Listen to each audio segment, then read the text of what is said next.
à l'entretien politique sur la RTB. C'est une interview donc de 10 minutes qui reçoit un acteur politique qui fait l'actualité. Et pour ce premier numéro, je reçois M. Salifou Sawadogo du CDP, le Congrès pour la démocratie et le progrès. Pas besoin de vous dire que ce parti continue de traverser une crise en son sein. Bonsoir M. Salifou. Bonsoir. Pour commencer, comment est-ce qu'on doit vous appeler relativement donc au CDP? Je suis deuxième vice-président du Congrès pour la démocratie et le progrès CDP. Et pourquoi est-ce que vous êtes entré en rébellion? Ah non, le terme rébellion ne s'y est pas. Rébellion face à qui? Le fait que vous soyez actuellement farouchement opposé à celui qui est jusque-là le président du CDP, je vais bien parler de Edi Komboyogo. Ah oui, là il y a des accords. D'accord. Il y a des accords, pas en termes d'Edi et de Salifou Sawadogo ou d'autres camarades, non, loin de là. Je pense qu'à titre personnel, nous n'avons pas grand-chose à nous reprocher. D'accord, il y a Ce dont il est question, c'est de l'application des textes fondamentaux de notre parti. Là-dessus, il y a divergence. Véritablement, en quelques mots, qu'est-ce qui vous oppose dans le fond? Alors, disons qu'à l'approche de notre congrès, congrès ordinaire 8e du genre, un comité d'organisation a été mis en place. Finalement, vous vous rendez compte que tout est mis en œuvre pour que, au finish, une volonté unique se soit exprimée. Donc, il y avait déjà mal donné. Et nous avons ouï dire qu'il y a des changements fondamentaux en cours pour une commission qui a été mise en place. Commission qui devait nous rendre nous-mêmes en tant que premier responsable du parti et qui devait nous rendre compte. Et nous nous sommes aperçus au dernier moment qu'il y avait des réformes profondes. Et véritablement, c'est autour de ces réformes qu'il y a eu des divergences. Vous faites partie de l'aile historique. Fondamentalement, qu'est-ce que vous défendez? Alors, disons que ces appellations, aile historique, aile futuriste, ne sont pas de nous. D'accord. Mais je dois convenir que ceux qui ont les fondamentaux donc, du parti et qui ont l'histoire du parti, c'est bien nous. Et en cela, donc, nous n'avons pas de difficulté à accepter donc, cette appellation aile historique. Sinon, ce n'est pas de notre volonté. Justement, par contre, d'aile futuriste, pour nous, comme nous le disons, il n'y a pas d'aile futuriste. Futur sur quoi? Donc il y a deux camps au CDP, ça au moins c'est évident. Mais comprenez, il y a ceux qui défendent donc la mise en œuvre donc, de nos délibérations, et moi je m'y reconnais, et il y a ceux qui foulent au pied ces délibérations. Et M. Blaise Compaoré dans tout ça? Le président Blaise Compaoré, le président Dona, et justement, au terme donc, de notre 7e congrès constitutif, le même congrès qui a élu Edi Komboyogo comme président, ce congrès a pris une résolution. Et ces résolutions donnent des prérogatives au président Blaise Compaoré en tant que président d'honneur, mais aussi en tant que fondateur du parti.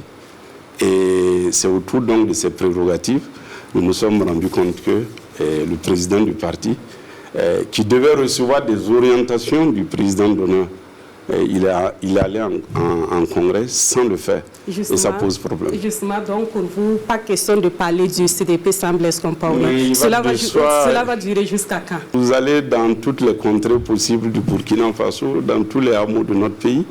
Et Blaise Compaoré et CDP, ça rime, c'est la même chanson. Est-ce qu'il n'est pas quand même temps de le laisser se reposer politiquement parlant? Il vous a dit qu'il veut se reposer politiquement, madame? Alors justement, on va parler de ces fameuses lettres signées du président d'honneur. La dernière brandie par votre aile a été jugée non authentique par le camp Edi Komboyogo. Comment est-ce qu'on peut s'assurer que véritablement ces lettres-là sont écrites par Blaise Compaoré? Madame, il n'y a pas de fameuses lettres, il n'y a pas de lettres authentiques, non authentiques. Toutes les lettres sont du président Blaise Compaoré. Il faut dire que il y a une partie qui choisit de reconnaître ces lettres quand ça fait son affaire, et quand ça ne fait pas son affaire, on estime qu'il a lieu donc d'authentifier, on estime qu'il a lieu donc de vérifier. Est-ce que vous avez arrivé de le faire, d'authentifier? Non, j'ai jamais eu de doute sur quoi que ce soit, que ces lettres entrent en droite ligne dans ce que moi j'ai comme vision ou pas, dès lors que ces lettres viennent du président Blaise Compaoré, et conformément donc aux prérogatives qui sont les siennes, Et je dois ajouter que ces prérogatives, c'est nous-mêmes qui, volontairement, nous les avons prises. Ce n'est pas à la demande du président Blaise Compaoré. Et malgré tout, l'aile futuriste comme progressiste, si vous voulez, a tenu son congrès et a retiré justement les attributions qui étaient accordées au président d'honneur. Et désormais, il n'a qu'un titre honorifique. Quel commentaire vous en faites?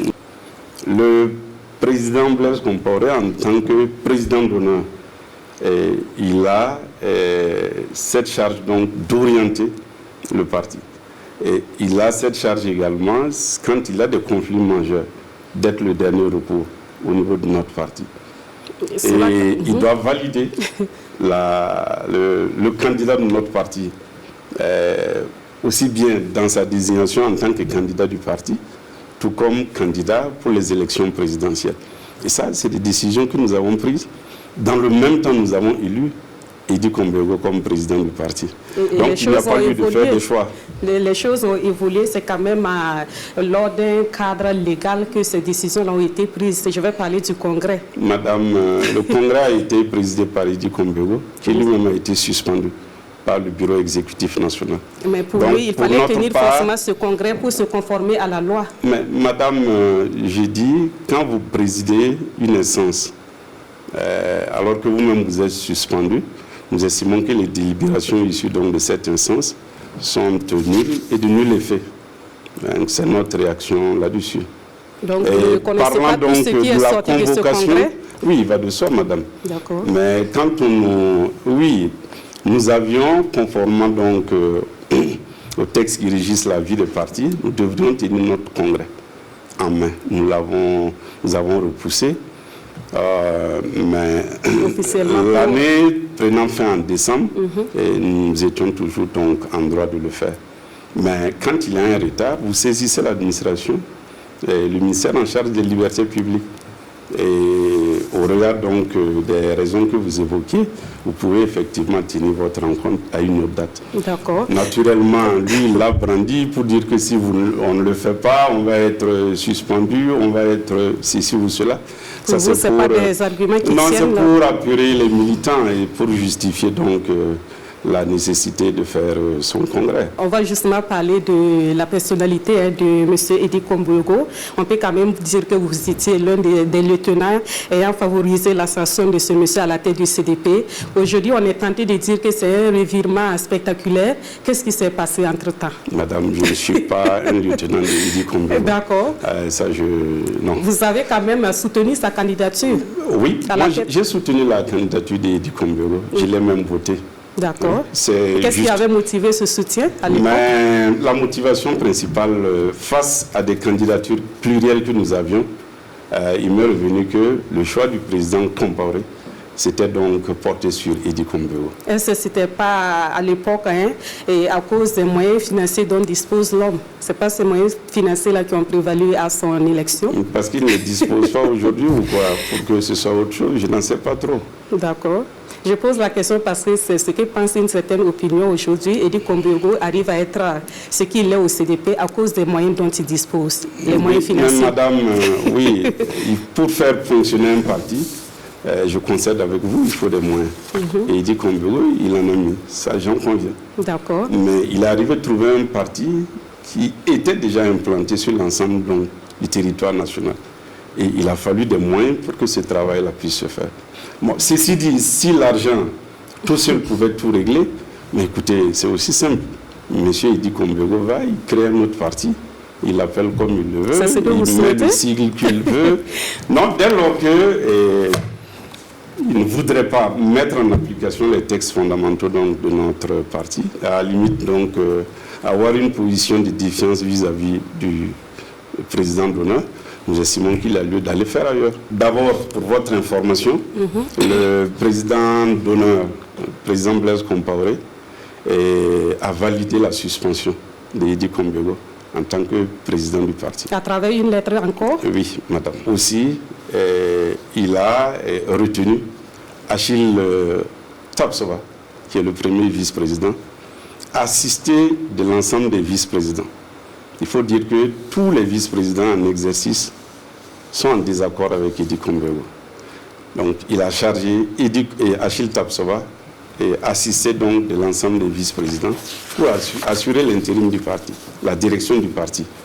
Et nous a chargé. Merci beaucoup. Merci M. Salifou Saoudou d'être passé donc sur ce plateau pour répondre à nos questions. C'était donc l'invité politique sur la RTB. Merci de nous avoir suivis et rendez-vous la semaine prochaine avec un autre invité. Bonsoir.